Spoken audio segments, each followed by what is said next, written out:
जैसे कि हम सब जानते हैं, इंडिया में शादी करने की एक एज प्रिस्क्राइब की गई है, उसी तरह जो है फिजिकल रिलेशनशिप भी बनाने के लिए एक एज प्रिस्क्राइब की गई है। हमने काफी सारे केसेस में ये देखा है कि जो है लड़के मेजर होते हैं और लड़की जो है माइनर होती है। वो लोग का लव एंगल रहता है, वो लोग जो है रिलेशनशिप में रहते हैं, उसके बाद में जो है दोनों की जो है फिजिकल रिलेशनशिप में आगे बढ़ जाते हैं।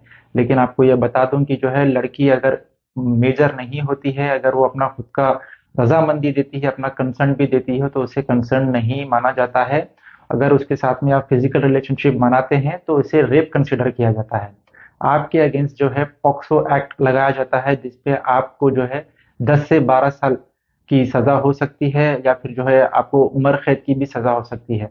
अगर आपका अफेयर कोई माइनर लड़की के साथ में है तो जो है यह आपको काफी महंगा पड़ेगा। अगर लड़की माइनर होती है और वो अपना खुद की कंसर्न देती है, अपना रजामंदी देती है आपके साथ फिजिकल रिलेशनशिप बनाने के लिए, तो वो क्लियरली एक रेड फ्लैग है। आप जो है उस लड़की से दूर रहिए, नहीं तो आपको जो है 10 से 12 साल की सजा हो सकती है, या फिर जो है आपको उम्र कैद की भी सजा हो सकती है।